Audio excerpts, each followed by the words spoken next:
Pardonne-moi, pardonne-moi de te raconter ça, mais ce sera la seule fois, je n'en parlerai plus jamais, plus jamais. 11 ans durant, je n'en ai rien dit et je serai bientôt muette pour l'éternité. Une fois seulement, je devais hurler à quel point cet enfant m'a coûté, cet enfant qui a fait mon plus grand bonheur et qui gît maintenant, sans un souffle. Je les avais oubliés depuis longtemps, ces heures sombres. Oubliés dans le sourire, dans la voix de l'enfant, cet enfant qui était ma joie. Mais maintenant, avec sa mort, mon martyre m'accable de nouveau, et je devais le hurler pour en purifier mon âme. Cette fois-ci, rien que cette fois. Mais toi, je ne t'accuse de rien, je n'accuse que Dieu, Dieu le seul responsable de cet absurde martyre. Toi, je ne t'accuse de rien, je te le jure, et jamais je n'ai éprouvé la moindre colère à ton encontre, y compris en ces instants où mon corps était transpercé de 1000 douleurs, où mon corps se consumait de honte sous les regards pénétrants de Carabin. Même en cet instant où la souffrance a déchiré mon âme, jamais je ne t'ai accusé devant Dieu. Jamais je n'ai regretté ces nuits avec toi. Jamais mon amour n'a faibli. Jamais je n'ai cessé de bénir l'heure de notre rencontre. Et dussé-je de nouveau traverser l'enfer de ces épreuves, alors je le traverserai derechef, mon bien-aimé. Je le traverserai 1000 fois encore. Notre enfant est mort hier. Tu ne l'as pas connu. Jamais même, lors de cette rencontre fortuite et fugace, cette petite créature en train d'éclore, ta créature, n'a croisé ton regard. Je me suis longuement tenue cachée de toi. Sitôt l'enfant au monde, le désir ardent de te voir était devenu moins douloureux. Oui, je crois que je t'aimais moins passionnément. Tout du moins que mon amour ne me faisait plus tant souffrir depuis que l'enfant m'avait été offert. Je ne voulais pas me diviser entre toi et lui.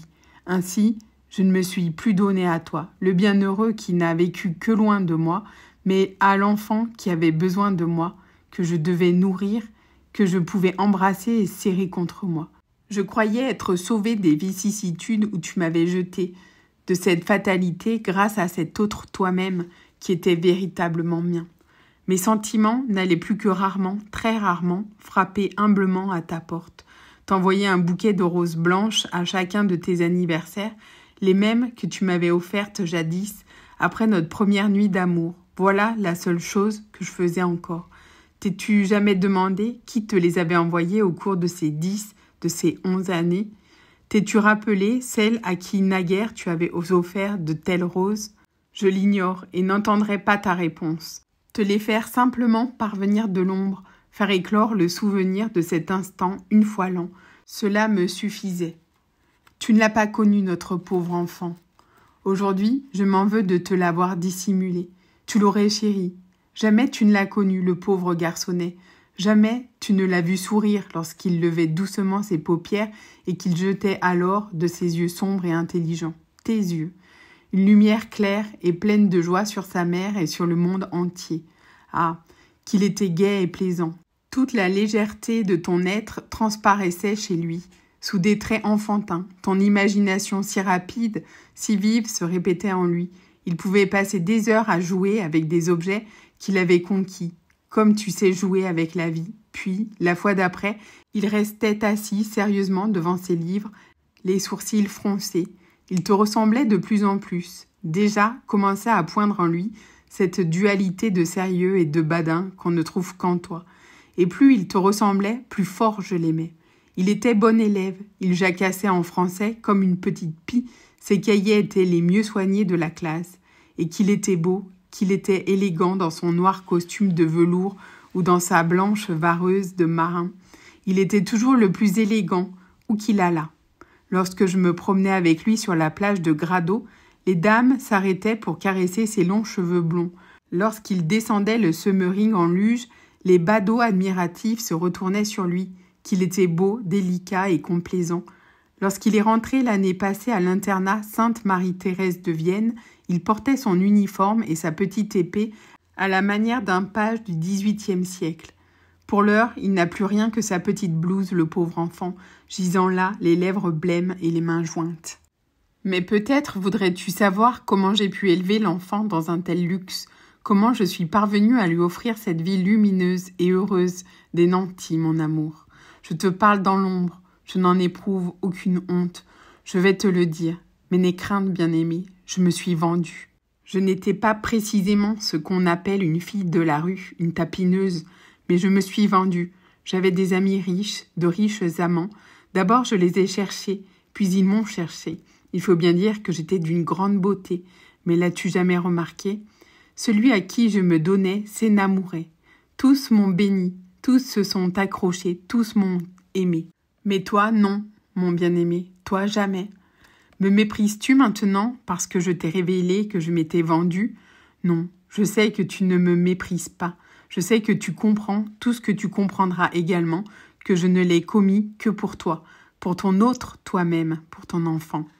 Lorsque je me suis retrouvée dans la salle de cette maternité, j'ai touché du doigt les affres de la misère. Je savais que le pauvre était toujours une victime humiliée, opprimée, et je ne voulais pas, pour rien au monde, que ton enfant beau et radieux, dût grandir dans les bas-fonds, dans les détritus, dans une ruelle ténébreuse, sordide, dans l'air vicié d'un arrière-corps de bâtiment.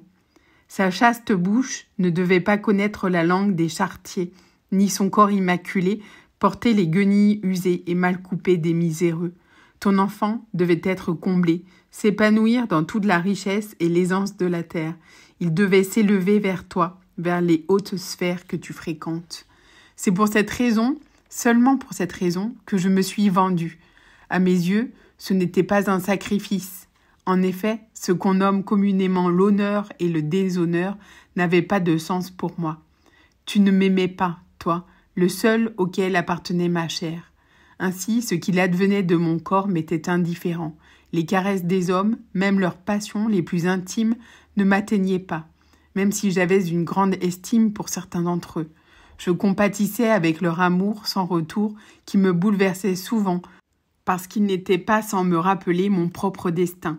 Tous ceux que j'ai rencontrés ont été bons à mon égard. Tous, ils m'ont choyé, tous, ils m'ont estimé. Parmi eux, je me rappelle plus que tout un comte du Saint-Empire, un veuf d'un certain âge qui s'est écorché les genoux à prier devant toutes les portes pour que cet enfant sans père, ton enfant, fût accueilli à Sainte-Thérèse. Il m'aimait comme sa propre fille. Il m'a demandé 3 fois, 4 fois en mariage.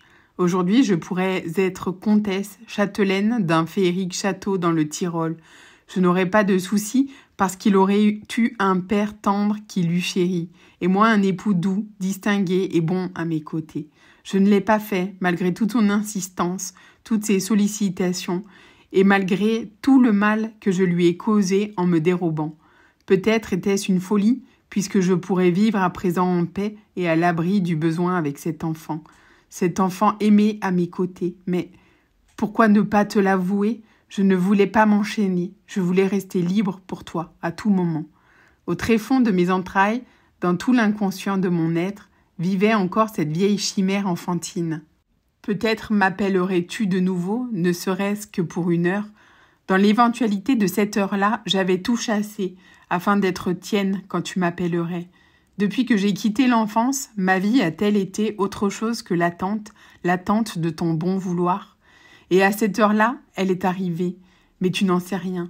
Tu n'en soupçonnes rien, mon bien-aimé. Même au cours de cette heure-là, tu ne m'as pas reconnu. Jamais. Tu ne m'as reconnu jamais. Jamais. Plusieurs fois déjà, je t'avais rencontré par le passé. Au théâtre, au concert, au prater, dans la rue. Chaque fois, mon cœur s'emballait. Mais tu ne me voyais pas. Bien entendu, physiquement, j'étais une toute autre personne. La timide enfant était devenue une femme. Une belle femme, disait-on sur mon passage, parée de vêtements précieux, entourée de soupirants. Comment aurais-tu pu distinguer en moi cette jeune fille timide, croisée dans la pénombre de ta chambre à coucher? Il arrivait qu'un des messieurs avec qui j'étais te salua. Tu lui répondais et me regardais. Mais dans ce regard, il n'y avait qu'indifférence polie. Ce regard obligé mais non reconnaissant, étranger, atrocement étranger. Un jour, il m'en souvient encore, j'ai souffert le martyre parce que tu ne m'avais pas reconnu. J'y étais pourtant habituée. J'étais installée dans une loge de l'opéra avec un ami et tu occupais la loge voisine. À l'ouverture, les lumières se sont éteintes. Je ne pouvais donc plus distinguer ton visage. Je ne sentais que ton souffle, si proche de moi, comme jadis, au cours de ces nuits d'amour, et ta main si fine et délicate reposait sur la balustrade de velours entre nos loges. J'ai alors été consumée du désir de me pencher pour embrasser humblement cette main étrangère, cette main chérie dont j'avais senti jadis la délicate étreinte. Alors que les vibrations pathétiques de la musique emplissaient la salle, mon désir se faisait de plus en plus ardent. Je devais me crisper, lutter de tout mon être, tant mes lèvres voulaient se poser sur tes mains chéries. À la fin du premier acte, j'ai prié mon ami de partir avec moi. Je ne supportais plus que tu sois à côté de moi, dans l'obscurité, si proche, mais si lointain.